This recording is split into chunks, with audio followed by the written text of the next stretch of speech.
কিরগিজস্তানের রাজধানী বিশকেকে আজকে পর 140 শিক্ষার্থীকে দেশে ফিরিয়ে এনেছে পাকিস্তান। শনিবার রাতে বিশকেকে বিদেশি শিক্ষার্থীদের হামলার ঘটনার পর একটি বিশেষ ফ্লাইটে করে দেশে ফেরেন এই শিক্ষার্থীরা। রোববার আরও অনেকে দেশে ফিরতে পারেন বলে জানিয়েছে পাকিস্তানের স্বরাষ্ট্র মন্ত্রণালয়। 13 মে একদল কিরগিজ নাগরিকের সঙ্গে দ্বন্দ্বে জড়ান কয়েকজন মিশরীয় শিক্ষার্থী। ওই ঘটনার জেরে শুক্রবার রাতে বিশকেকের বিভিন্ন হোস্টেলে থাকা বিদেশি মেডিকেল শিক্ষার্থীদের উপর হামলা চালান স্থানীয় বাসিন্দারা। এমনকি শিক্ষার্থীদের ব্যক্তিগত বাসভবনে ঢুকেও হামলা চালানো হয়। সেসব শিক্ষার্থীদের মধ্যে বাংলাদেশি, পাকিস্তানি ও ভারতীয়রাও রয়েছেন।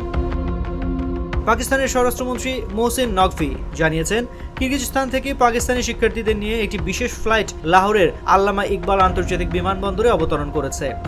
সহিংসতার পর যেসব পাকিস্তানি শিক্ষার্থীরা দেশে ফিরতে চান তাদের জন্য এমন আরও ফ্লাইট পরিচালনা করা হবে। কিরগিজস্তানের স্থানীয় সংবাদ মাধ্যমের তথ্য অনুযায়ী গত সপ্তাহে বিশকেকে কিরগিজ নাগরিক ও একদল বিদেশি শিক্ষার্থীর মধ্যে সংঘর্ষ হয়। পরে ওই ঘটনার জেরে ব্যাপক সহিংসতা সৃষ্টি হয়।